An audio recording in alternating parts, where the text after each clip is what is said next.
القصة بتبدأ مع عائلة سانجو، واحدة من أقوى وأعرق العائلات في اليابان، لدرجة إن حفيدة رئيس العيلة ميكا معروفة بلقب الأميرة. ميكا وصلت للسن القانوني والنهاردة فرحها، لكن حتى في يومها المميز خطيبها مش موجود بسبب الشغل. بعد شوية وصل الخبر إن موظف سابق في مجموعة سانجو عامل مشاكل وبيهجم على الضيوف في الفرح، لكن ميكا ما خافتش ووقفت قدامه بكل شجاعة. الراجل كان على وشك يضربها، لكن فجأة كو خطيبها وصل بالسيف وضربه وأنقذها. كل الضيوف سقفوا احتفالا بحبهم. في فلاش باك بنعرف إن كو جاي من عيلة بسيطة جدا. لما كانت ميكا عندها 10 سنين حاولوا يخطفوها، لكنه أنقذها، ومن وقتها وهي بتثق فيه وبقى الحارس الشخصي ليها. ومع الوقت قدر يكسب ثقة جدها واشتغل كرئيس قسم المبيعات في شركتهم. لما ميكا كملت 8 أشهر كانت بتتمنى تقابل الشخص اللي تحبه بنفسها، لكن أهلها قرروا يجوزوها لشخص تاني من عيلة غنية علشان مصالح العيلتين. علشان تهرب من الجوازة دي راحت لكو واقترحت عليه جواز صوري، وقالت له إنه عادي لو كل واحد فيهم واعد حد تاني، وإن الجواز ده مجرد شكليات. رغم إنه رفض في الأول، لكنه في النهاية وافق يساعدها. في الحاضر الفرح كان ضخم وفخم. كو لاحظ خدش صغير على وش ميكا من اللي حصل قبل كده وتعصب جدا. قال لها إنه مستحيل يسمح لأي حد إنه يأذي الست اللي بيحبها، وده فاجأها. حاولت تفهمه إن الجواز ده تمثيلية، لكنه أصر إنه جوازها الحقيقي وإنها هتحبه في النهاية. بعد أيام راحوا لمحل المجوهرات علشان يستلموا دبل الجواز، وهناك صادفوا مايومي حبيبة كو السابقة اللي طلعت صاحبة المحل. أثناء كلامهم ميكا فكرت إنه لو كو رجع يواعد مايومي هتكون حرة تعمل اللي هي عايزاه، فانسحبت وسبتهم لوحدهم. لكنها فضلت تراقبهم من بعيد وشافت مايومي بتقرب من كو. رغم إنها كانت عايزة ده يحصل، إلا إنها حست بحزن غريب. في البيت كانت ميكا متضايقة وقالت لكو إنه لو عايز يرجع لمايومي فهي مش هتعترض، لكنه اتعصب وقال لها إنها الوحيدة اللي بيحبها. ولما ما صدقتهوش خلع دبلته وطلب منها ترجعهم للمحل. استجابت وراحت لمحل المجوهرات وسلمت الدبلة لمايومي، لكنها اعتذرت وإنها ما كانتش تقصد تقرب من خطيبها، وإنكو واضح إنه مهتم بميكا بس، وده باين في عينيه. بعد ما سمعت الكلام ده قررت ميكا إنها تحتفظ بالدبلة. بعد كذا يوم ميكا استلمت رسالة من واحد صاحبها بيطلب يقابلها. لما شافته فاجأها باعترافه إنه معجب بيها وطلب منها يخرجوا مع بعض. بقت فرحانة إنها أخيراً لقت حد يطلب مواعدتها ووافقت فوراً. بالليل خرجوا سوا للسينما واستمتعوا بوقتهم، لكن وهم راجعين صادفوا كو اللي كان متعصب جدا لما شافها مع واحد تاني. سحبها بعيد ووبخها على خروجها مع شخص غيره، وبعدها حاول يثبت لها حبه، لكنها تعصبت وضربته بالقلم. أكدت له إنه ملوش أي حق يتدخل في حياتها الشخصية. لكن فجأة حصلت عاصفة رعدية وميكا اتوترت جدا وحضنت كو من الخوف. في فلاش باك تاني بنشوف إنه من وهي صغيرة كانت بتخاف من الرعد، وكانت دايما تمسك إيد كو علشان تحس بالأمان. بعد أيام كو اتصاب في دراعه وهو بينقذ ميكا من موتوسيكل كاد يخبطها. جدها قرر يعينها سكرتيرة لكو عشان تساعده في الشغل. رغم إنها ما كانتش متحمسة، لكنها وافقت في الآخر وبدأت تحضر مكتبه لأول مرة. هناك شافت شغله عن قرب وكانت منبهرة بقدراته. في ليلة لما رجع من الشغل سألته ليه بيتعب نفسه كده ومش بيهتم بصحته، فرد عليها إنه عايز يكون شخص يستحقها، لأنه شايف نفسه مجرد لا شيء وهي أميرة عائلة سانجو. بعد ما سمعت الكلام ده افتكرت أيام طفولتها لما كان كو دايما بيشتغل بجهد كبير وما كانش عنده وقت لنفسه، وبدأت تتساءل هل كان بيعمل ده كله علشانها. لما سكتت سألها إذا كانت وقعت في حبه بسبب تفانيه ليها. حاولت تنكر، لكنه لما قرب منها اعترفت أخيرا إنها وقعت في حبه، وده خلاه سعيد جدا. لكنها قالت له إنها عايزاه يكون حبها الأول وتجربة تتعلم منها، لكنها في النهاية هتدور على شريك روحها وتتجوز شخص تاني. الكلام ده كسر قلب كو لأنه كان عايزها تحبه بصدق، لكنه وافق على شروطها رغما عنه. اليوم اللي بعده كانت ميكا مبسوطة واعترفت لصاحبتها إنها أخيراً حبت، لكن صاحبتها قالت لها إن الرجالة ما بيهتموش بالحب، وده خلاها تتوتر جداً. وقررت إنها تتجنب كو في الوقت الحالي. لكن في العصر وهي بتقدم لهم القهوة اتوترت جداً لدرجة إنها كبتها بالغلط على رجلها. أول ما شاف اللي حصل شالها فوراً ووداها الحمام وغسل رجلها بمياه ساقعة. في اللحظة دي قربوا من بعض جداً لدرجة إن بطلتنا كانت هتموت من التوتر. الصبح كلمت مايومي واعترف ليها إنها كانت فاكرة إن الحب مجرد تسلية، بس دلوقتي بقت شايفة إنه حاجة جدية.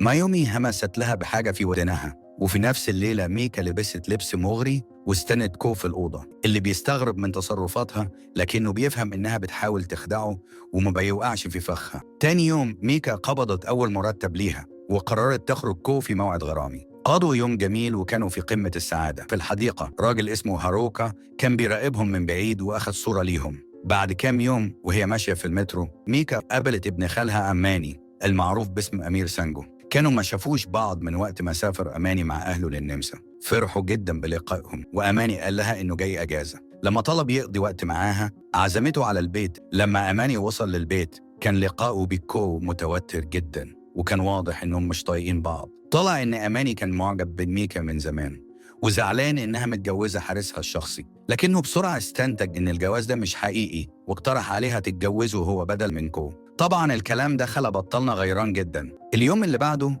أماني راح الشركة وعزم ميكا على العشاء، ولما كو اتعصب أماني قال له إنه أخذ موافقة جدهم.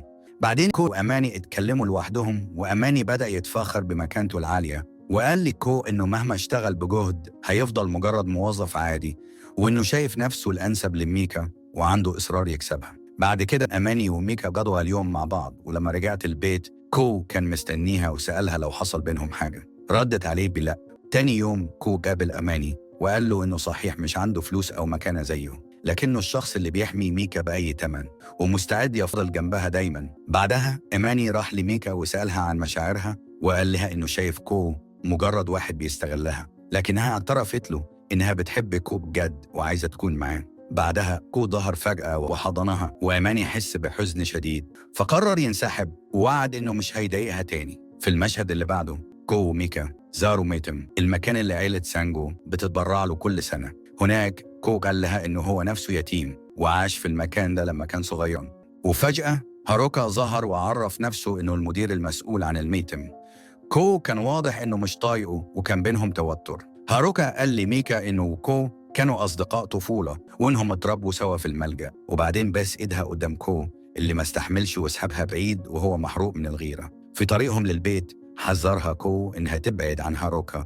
تاني يوم ميكا قررت تسافر مع كو في رحلة عمل. رغم إن الرحلة للشغل لكنها كانت متحمسة لفكرة إنها تقضي ليلة معاه. حجزت مكان للإقامة تحت اسم مستعار.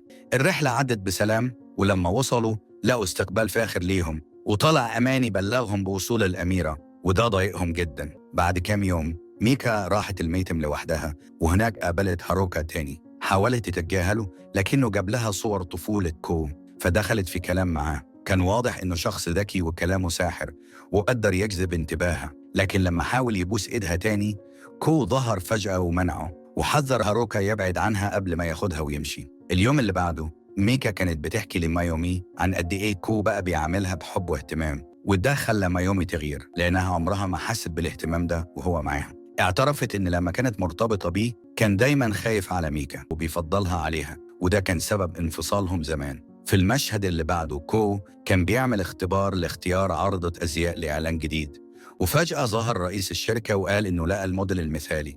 لما دخلت البنت كو كان مصدوم وقال يوري، لكن الرئيس صحح له وقال إن اسمها ران.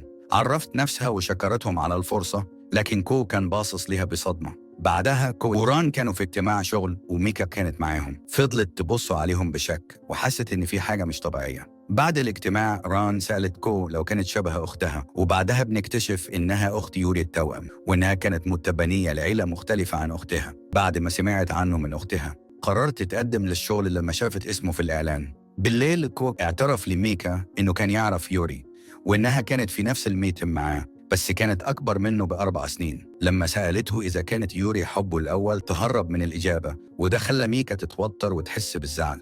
تاني يوم كو كان قاعد لوحده. بعد كده قابل ران وقعدوا يتكلموا كتير عن يوري. بعد شوية ران دعته يجي أوضتها وبدأوا يشربوا مع بعض، وفجأة سألت ران إذا كانت شبه أختها فرد عليها بآه. بعدها حاولت تغريه لكنه وقفها وقال لها إنه فاكر كل حاجة عن يوري لحد يوم ما ماتت. هو أكد لها إنه دلوقتي مع ميكا وطلب منها ما تعملش كده تاني. ران بدأت تعيط وقالت له إنها كانت عايزة تفكره بأختها بس. بعدها لما كو رجع المكتب ميكا لاحظت ريحة برفان حريمي عليه، ولما سألته قال لها بصراحة إنه كان مع ران في أوضتها في الفندق. ميكا زعلت جدا ورجعت أوضتها وفضلت تعيط لوحدها. تاني يوم الصبح كو أخذ ميكا للمقابر وكشف لها إن ده المكان اللي يوري مدفونة فيه وإنها ماتت من 15 سنة، وإنه أخيرا حاسس إنه جاهز يودعها ويمشي لقدام.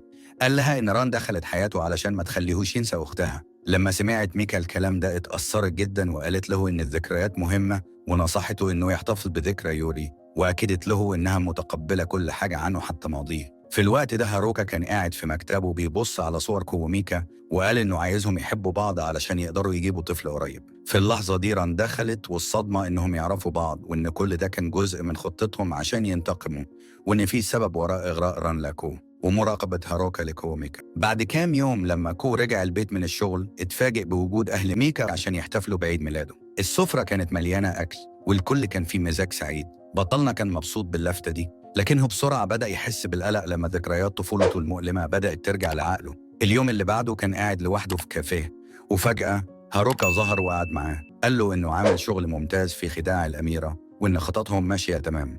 بعدها اقترح إن الوقت حان للسيطرة على عيلة سانجو، والغريب إن كو وافق. في نفس الليلة كو صحى فجأة على كابوس رهيب من طفولته. في فلاش باك بنشوف كو عنده 12 سنة وهو مرعوب، وأبوه السكران بيعذبه بعنف شديد. أمه كانت طيبة معاه لكنها كانت ضحية برضه وما قدرتش تحميه. وفي يوم من الأيام سابتهم فجأة لأنها ما قدرتش تتحمل أكتر، وبعدها بفترة أبوه اختفى هو كمان. من غير عيلة كو انتهى به الحال في ملجأ للأيتام وبقى جزء من النظام. وأثناء وجوده في الرعاية قابل هاروكا اللي كان عنده 17 سنة ويوري اللي رحبوا بيه واهتموا بيه. رغم إنهم كانوا شخصيات قاسية إلا إن عندهم إحساس قوي بالعدالة وكانوا بيحموا الأطفال التانيين. لما هاروكا تم 18 سنة لقى شغل وساب الملجأ، لكن قبل ما يمشي شجع كو على إنه يفضل قوي وياخد باله من يوري. مش بعد فترة طويلة وهي راجل ومراته كمديرين جدد للملجأ، واتضح إنهم أعضاء في عيلة سانجو. وعلى الرغم من إن المدير كان باين عليه إنه راجل كويس،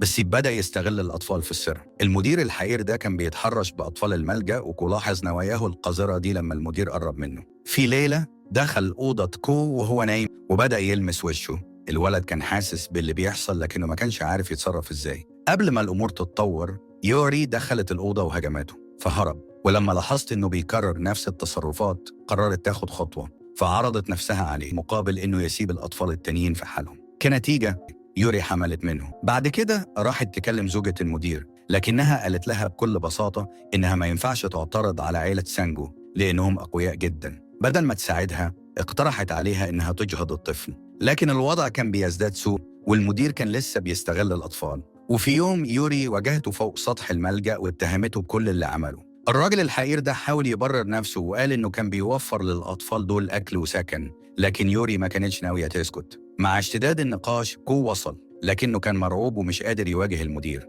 وهنا يوري قررت إنها مش هتسمح له يأذي الأطفال أكتر من كده، فمسكته ونطت بيه من فوق السطح، وده أدى لموتهم هما الاتنين. بعد اللي حصل كو اتصدم لدرجة إنه بدأ يلوم نفسه لأنه ما قدرش ينقذها. وبعد وفاة يوري عيلة سانجو غطت على الموضوع وقالوا للناس إنه كان مجرد حادث. ومن هنا هاروكا وكو قرروا يخططوا للانتقام. هاروكا اكتشف إن عائلة سانجو عندها حفيدة بيسموها الأميرة، واقترح إنهم يستهدفوها ويكسبوا ثقتها. لما كو كان في المدرسة الثانوية خطط لمقلب خطف، بحيث إن شوية ناس يخطفوا ميكا وهو يدخل على الخط كأنه بطل وينقذها. الخطة نجحت وقدر يدخل لعائلة سانجو كحارس شخصي لميكا.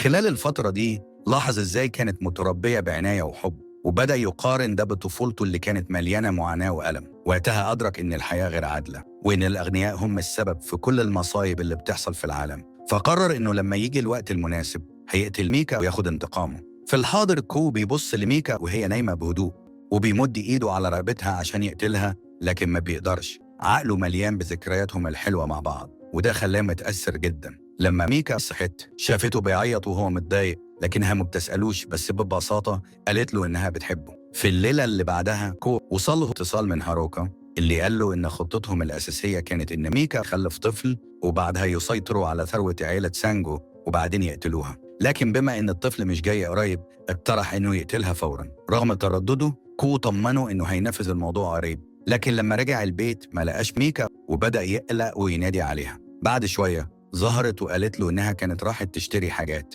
في اللحظة دي كو حضنها والدموع في عينيه وبنشوف إنه حبها، وهنا فهم إنه مستحيل يقدر يأذيها حتى ولو للحظة. تاني يوم كو قابل هاروكا واعترف له إنه مش قادر يكمل خطتهم. قال له إنه مستعد يضحي بحياته علشان ينقذ ميكا، لكن هاروكا اداله مسدس وقال له إنه لو عايز يوقف الخطة لازم يقتله. في اللحظة دي كو افتكر الوقت اللي هاروكا حماه فيه، وافتكر إزاي أصحابه تعبوا واشتغلوا بجهد علشان يساعدوه ويدفعوا مصاريف تعليمه. بدموع في عينيه حضن هاروكا ووعده إنه مش هيتخلى عنه. في الوقت ده ميكا اكتشفت أوراق طلاق في البيت وعرفت إن كو استقال من شغله. عدى أسبوع على الوضع ده وهو مختفي، وده خلاها تقلق عليه جدا. بعد فترة حصلت أزمة كبيرة في الشركة، كل أنظمة سنو اتسرقت وكل بياناتهم اتسربت. بعدين ميكا قعدت تتكلم مع جدها عن الموضوع، وهو شك إن كو ورا اللي حصل. كان مقتنع إن الحارس الشخصي اخترق بياناتهم الشخصية لمصلحته. وفجأة كو وصلوا معاه أصحابه، وهاروكا وجه المسدس ناحية ميكا وقال إنهم جم ينتقموا من عيلة سانجو.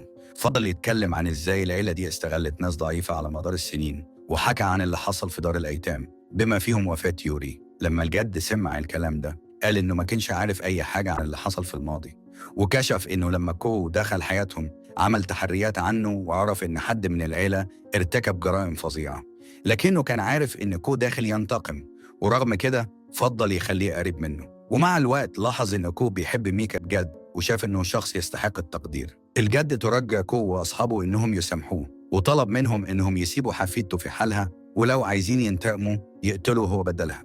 وبعدها طلع سيف وحاول يأذي نفسه، لكن ميكا منعته. أثناء العراك هاروكا ضرب نار على ميكا، لكن كو وقف قدامها واتصاب في دراعه. حاول يرجوه إنه يسيب الموضوع، لكن هاروكا مرضيش وضرب طلقة تانية، لكن المرة دي كو اتصاب في صدره وفقد الوعي. ميكا انهارت من الصدمة ووجهت المسدس اللي رأسها علشان تنتحر، لكنها قبل ما تعمل كده ران بتتدخل وبتمنعها وبتقول لها إن الحياة غالية وما ينفعش ترميها بالساهل. بعد شوية الإسعاف وصلت وأخدت كو المستشفى، ولحسن الحظ قدر ينجو من الإصابة، لكن تصرفه مع ميكا اتغير تماما. رفض يتكلم معاها وأصر إن كل اللي عايزه هو الطلاق، ومع إنه ما كانش عندها حل تاني ميكا مضت على أوراق الطلاق في النهاية. بعد فترة كو اختفى فجأة من المستشفى، وبعد 6 شهور ميكا استسلمت لضغط العيلة واتجوزت أماني، لكنها كانت تعيسة جدا وما كانتش بتحبه خالص. كل ما كان يحاول يقرب منها كانت بتبعده بحدة، وده خلاه يفهم إنها مش مهتمة بيه.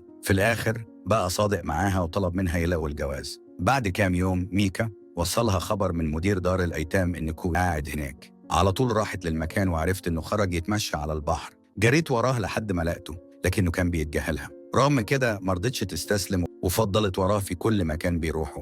فضلت تقول إنها بتحبه وإنها عايزة تفضل معاه للأبد، وإنها مش قادرة حتى تفكر تكون مع حد غيره. كو رد عليها وقالها إن كل حاجة انتهت، لكنها فجأة حضنته ووقعوا هما الاتنين على الأرض. في اللحظة دي اتأثر جدا، وأخيرا اعترف إنه لسه بيحبها وإنه كان بيحاول يبعد عنها علشان ما يعرضش حياتها للخطر. وبعد ما قال كده قرروا إنهم يتجوزوا من جديد. شكرا لكم على المتابعة. اكتبوا لنا رأيكم عن المسلسل في التعليقات. سلام.